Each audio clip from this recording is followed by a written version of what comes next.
to get in the flesh on Carbine. We're going to go all the way.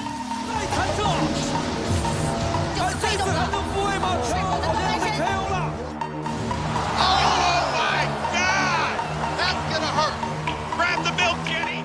Welcome to the Combot Collective.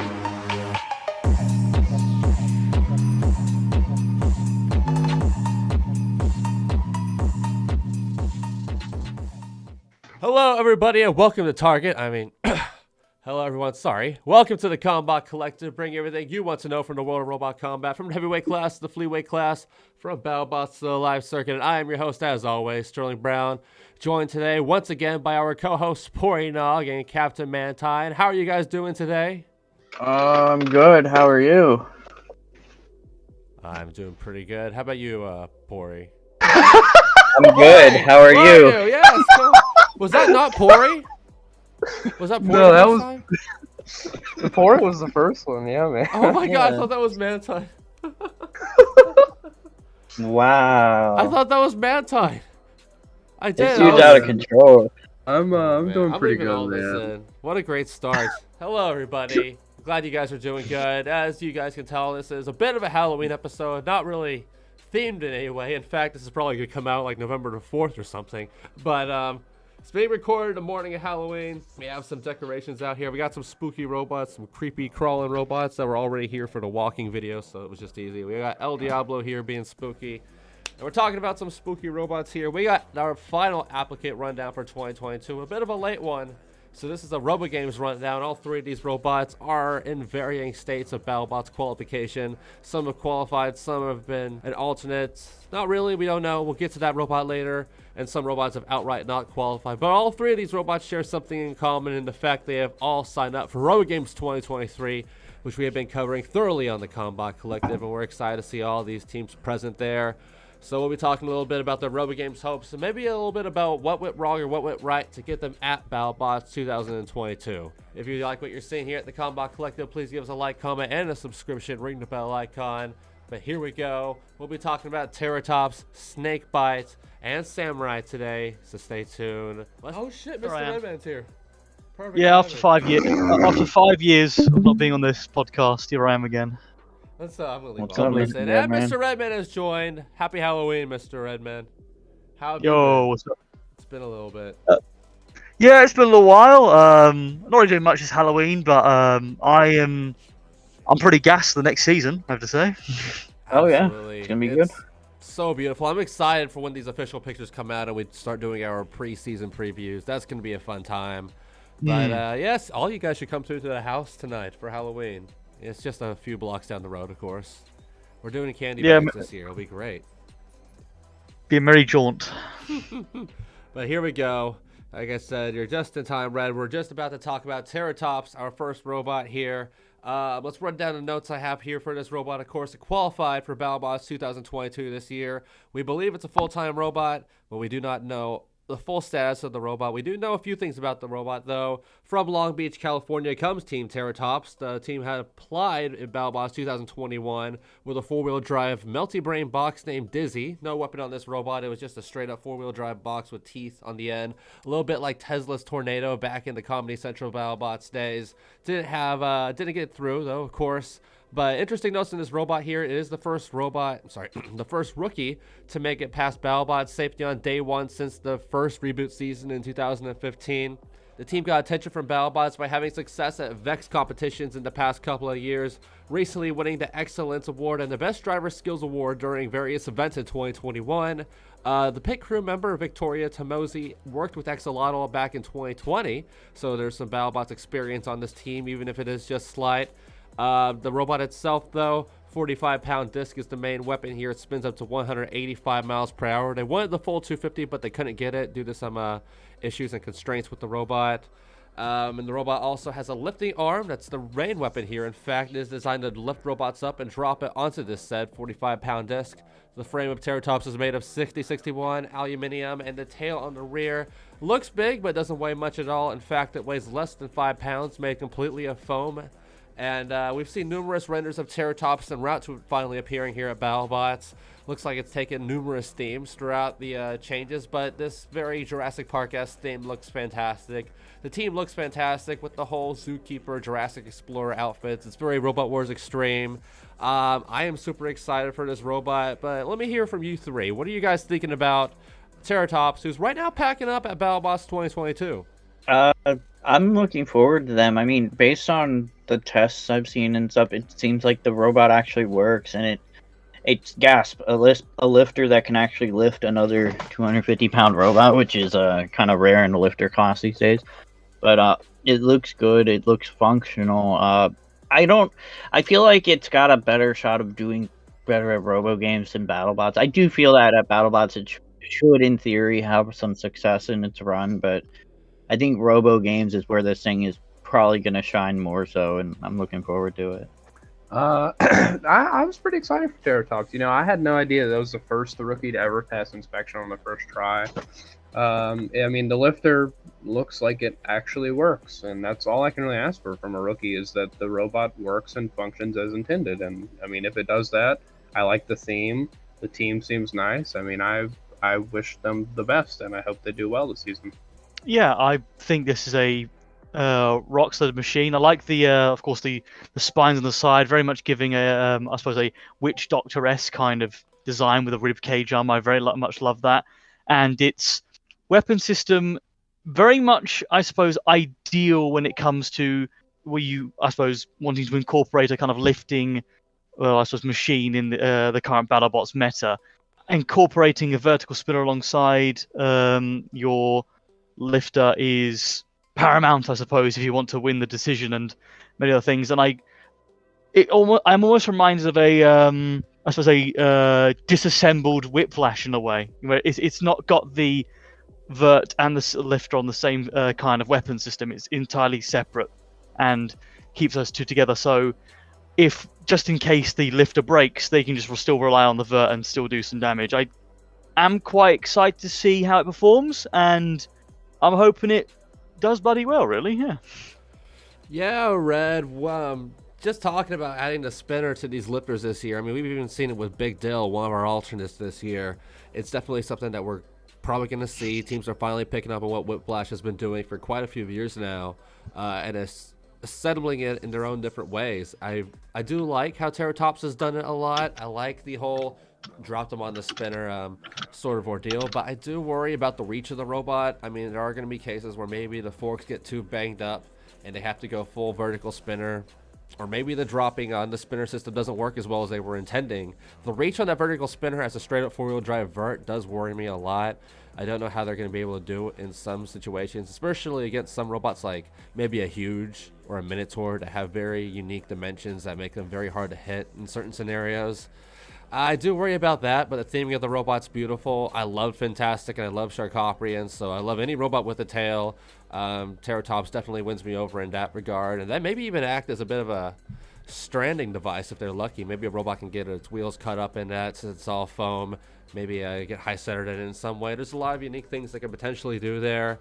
I have heard some rumors that this robot may be alternate. Rumors that I haven't heard. That the Combot Collective hasn't heard since that alternates video had come out. So I do worry a little bit about that. I certainly think that, if a team does qualify day one for BattleBots like that, makes it through safety, that they should get a spot. But we'll have to see how it plays out. I am super excited for Ben Burton. The team has actually contacted me a few times. Know that they follow the Combot Collective, so shouts to y'all if you guys are watching. In terms of RoboGames, like you were saying, Pory, I think this robot does have a chance to have some success, especially against some of the weaponless robots. Some of the robots that are going to have struggles at RoboGames, usually like Echo 2.0, or maybe even an Original Sin.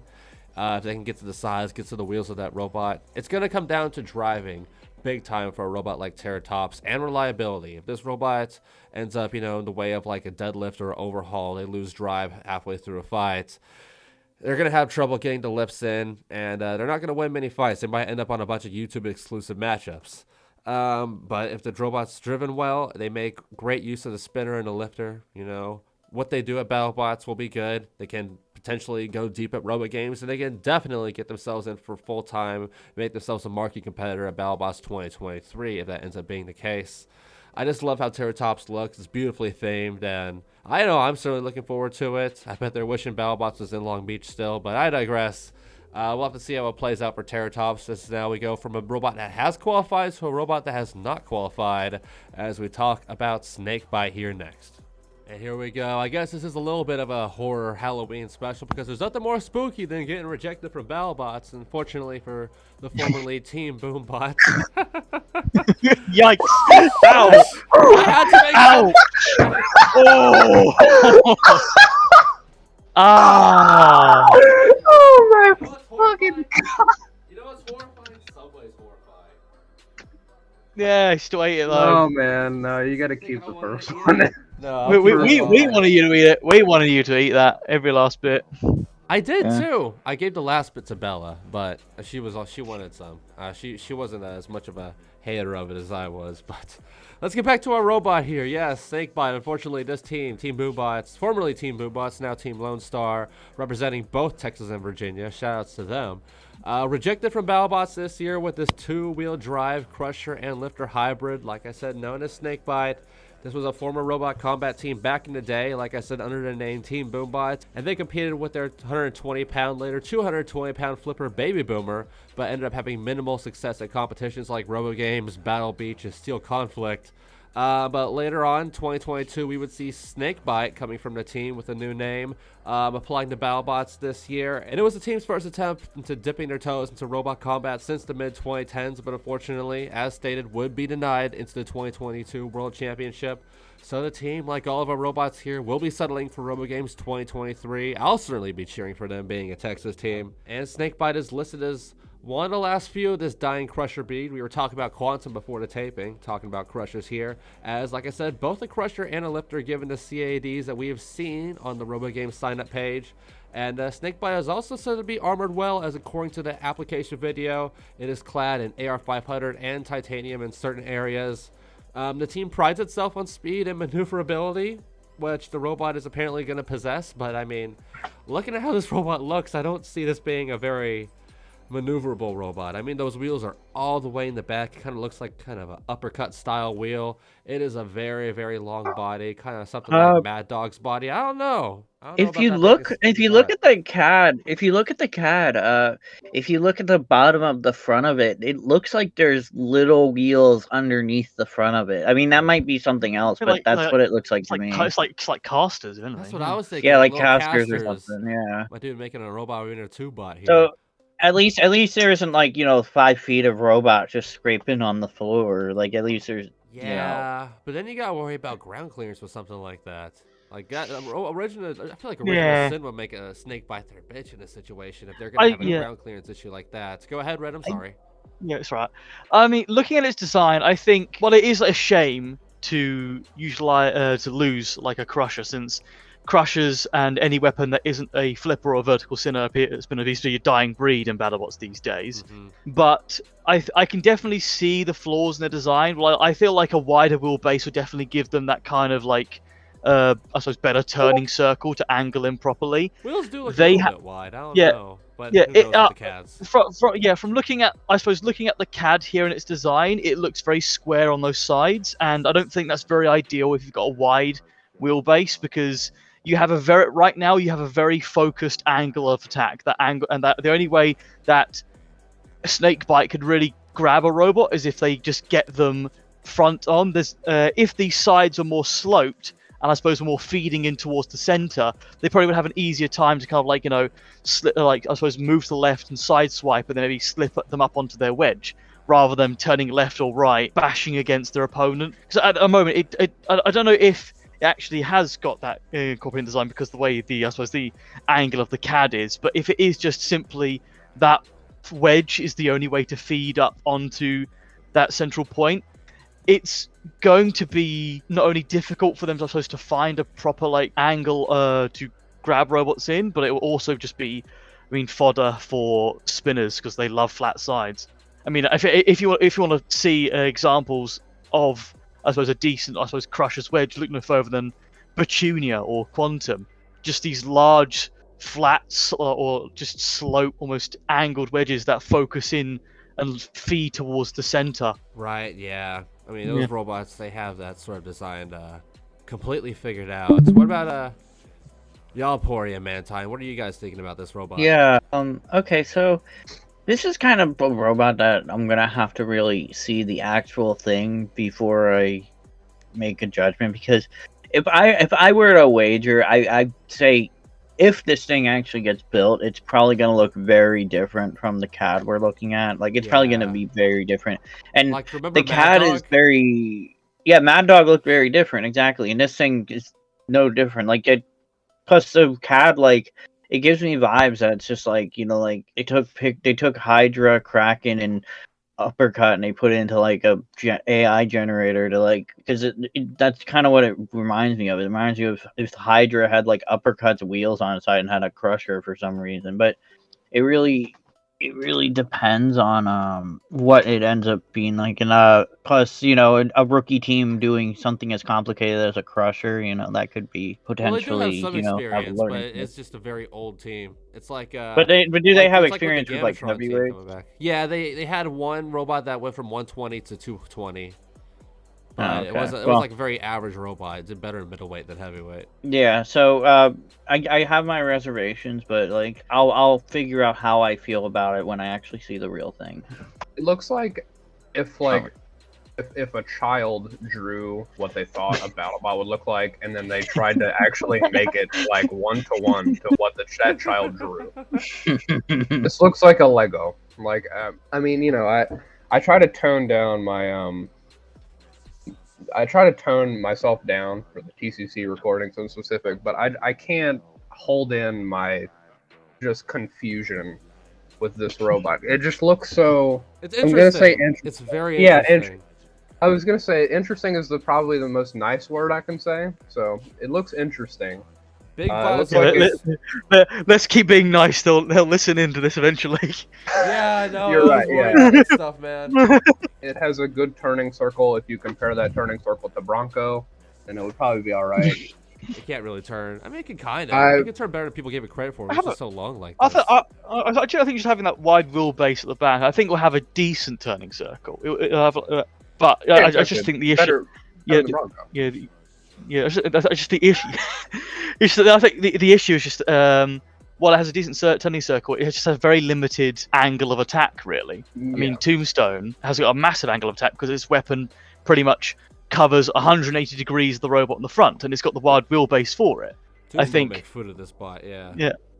If you don't have, I think to have that wide wheelbase, you also need that front end that encompasses that wide angle, wide angle of attack. When Pory said that, I think the actual robot when it's built will look a lot different. I pray to God that is the case, because this looks just sort of fundamentally flawed, and I feel like a team with experience, I feel like they could do better than this. I feel like they have to push themselves to make a more viably just competitive robot, and I think that with experience, I think they can do that. Terrortops, rookie bot, and look what they did. That is a very impressive looking robot, and I feel like if this team pushes themselves, they can do something a lot better than what this looks, and I have faith that they can eventually achieve that.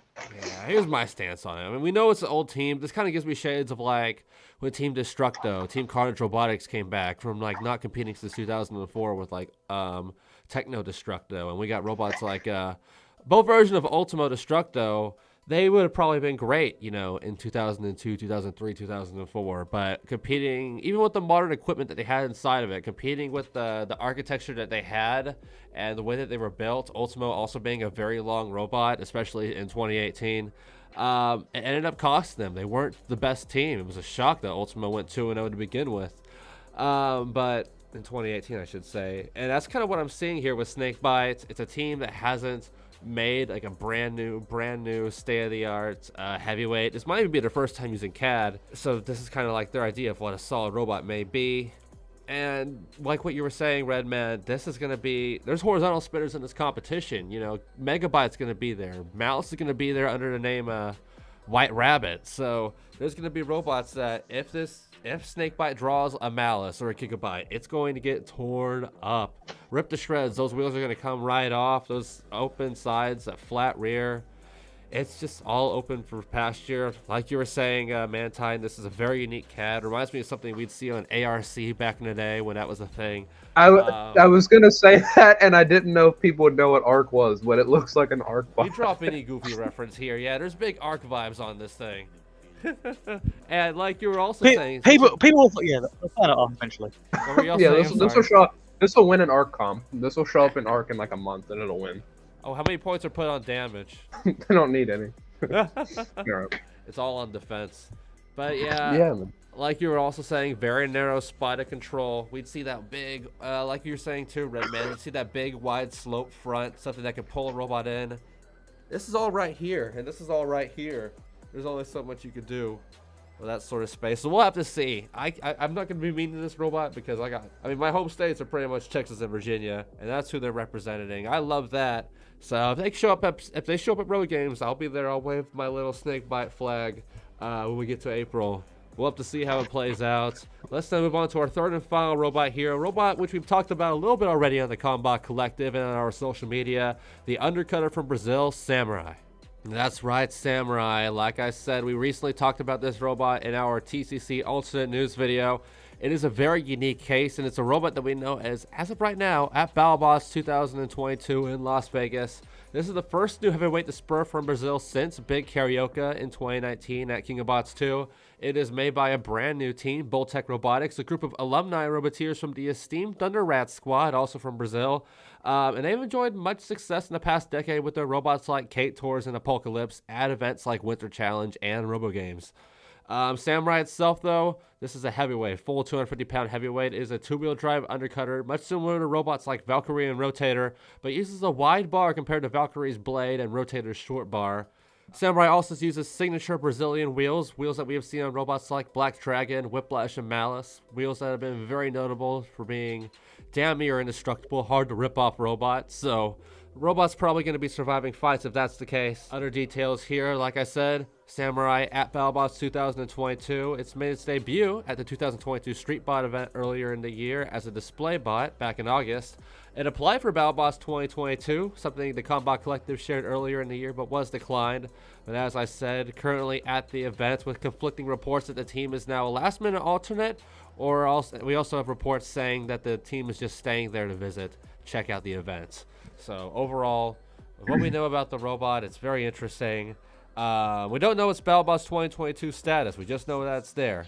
But we do know that the robot and the team have been walking around toting the robot at various events for some time now. Has yet to enter the Battlebox itself, at least to our knowledge. But we do know it's going to be at RoboGames. That's the tying piece here. I think this robot has a chance to really prove itself at RoboGames. But what are you guys thinking? I think Brazilian robots in general have a very good track record of coming in and just doing very well, even as rookies. And I mean, this robot looks like it would perform very well. It's very interesting visually. They have some experience in the combat robot scene. And I'm always down to see another good horizontal. You know, there's only like 2 or 3 real prominent horizontals in the yeah. And I mean, the Brazilian wheels, you know, those are always good to have. They make it where, you know, I mean, you don't need wheel guards. You can save a lot of weight doing that. And so it's good to see that. I think having a good amount of reach on a robot is always helpful. So it's good to see that they have a pretty long bar comparatively to the other undercutters we see. And it's invertible. It has all of the tools to be a very good robot if it's just reliable and hits decently hard. I mean, we could be seeing a good top 32, top 16 robot in its first couple years, and I'd be really excited to see that. Absolutely. Yeah, agree. It looks like a very clean build. The robot looks great. It looks like it could potentially make some serious waves. I mean, we'll see. I don't think we'll see a lot of it at BattleBots. Like maybe we'll see a fight or two, but at RoboGames, I think that it definitely has a chance to make waves. And a lot of the undercutters don't really seem to go to RoboGames too, so it'll be nice to have some undercutter representation over there because you don't see like Valkyrie or Hijinks really showing up to that, if I'm not mistaken. So it'll be fun. It'll be fun to see. I'm looking forward to it. So I mean, Samurai looks like it can deal some bloody damage, I have to say. Yeah, it's undercut. I look at it and I think it's going to be swift. It's going to be hard to pin down. I think it's going to be.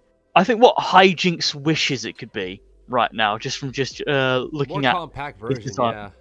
Yeah, it's gonna be compact. It's gonna be brutal. It's gonna be, and I love the design. It really just it takes something new. It brings something new to the whole spinner genre. The spinner like a class of weaponry, because these days you often have to reinvent the wheel to make your spinner stand out and look nice and look flashy. And I think this is what this robot does here. It does make the same horizontal spinner design feel a lot more unique, and I'm glad to see it around, because I know that horizontals, of course, are struggling a bit since the change to the Battlebox, and yeah, I'm quite excited to see it compete, and hopefully it does well, because as Mantine said, like Brazilian bots have a fantastic track record, as we've seen so far in the box, and I have no doubt this will hopefully get at least the bracket. Yeah, I really hope we do get to see this robot in this competition. At the very least, Battlebots, Trey and Greg in the past, since this has already happened, at least let these guys do Battlebots champions. If it fights once and loses in round 1, so be it. Who cares? I really do hope this robot finds a way to get in some TV time, though. In terms of RoboGames, like you guys were saying, Brazilian teams have always thrived at RoboGames. It's like they're home away from home. They always take a lot of the medals home. There's a lot of hardware from RoboGames currently sitting in cities like Rio de Janeiro and Sao Paulo, and that's probably going to carry with the case. If Samurai gets into an event like that, I can certainly see them make a deep run in what could potentially be their first full-time event.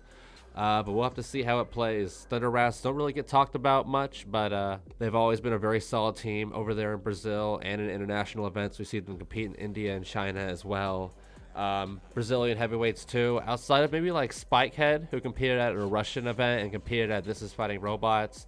Brazilian machines like Toro Maximus, Black Dragon, Minotaur, Dark Wolf, and Big Carioca, who competed at King of Bots 2. All those robots have been absolutely fantastic. There's just a pedigree of excellence with robot combat in Brazil, and I think that would carry here with Samurai. We'll have to see how it plays out. Luckily, we have seen that Battlebots has let the team do some display meetings with some of the other Battlebots teams, so maybe there's some hope that we will see these guys compete in some capacity. Maybe that they're being allowed in. I think the team did say something recently on their social media, but I haven't actually had a chance to look at it yet. But we'll have to see how it plays out for Samurai. I am super excited for this robot. I think, given the time, I bet for sure we'll see these guys be full-time at Battlebots 2023. They're going to become another fixture. We're going to be talking about Samurai, maybe as much as we're talking about robots like Minotaur and Black Dragon. We'll just have to see how it plays out. That's going to do it for our 3 Battlebots applicants and RoboGames competitors, though. 3 applicants which ended up with different statuses of Battlebots, being Terrortops being accepted, SnakeByte being rejected, and Samurai sitting in some weird spot in the middle.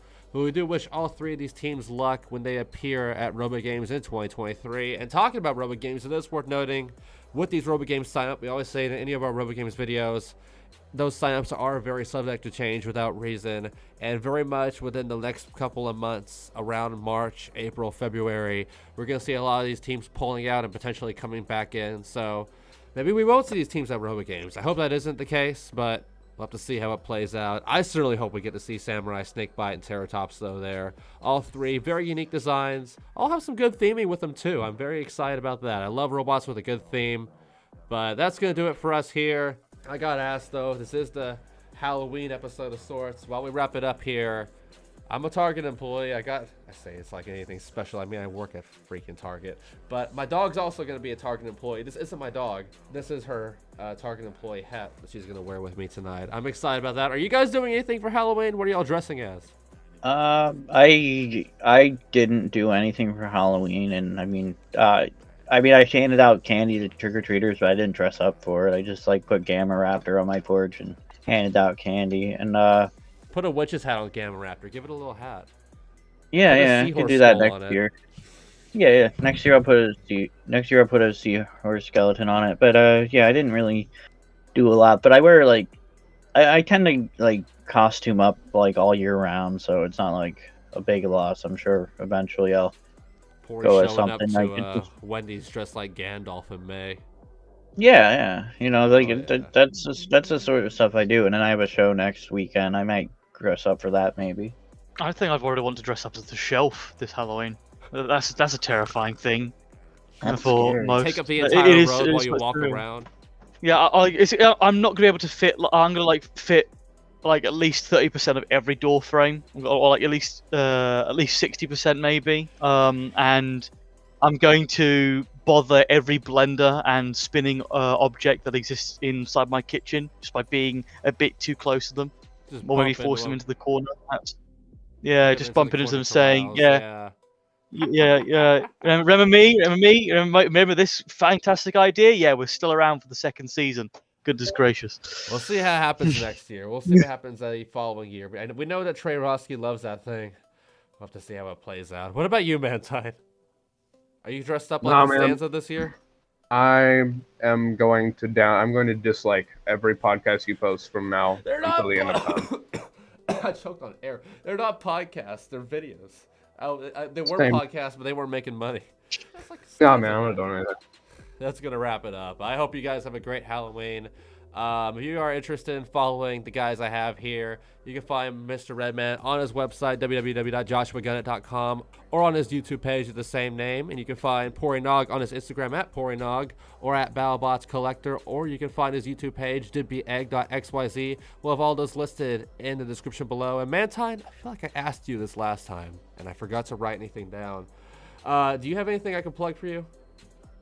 Yeah, man, my YouTube channel is just CaptainMantine. That's me. Hi. Make it come back. I will. I'm making a comeback. Me and Pory are gonna collab. Oh, there you go. That's perfect.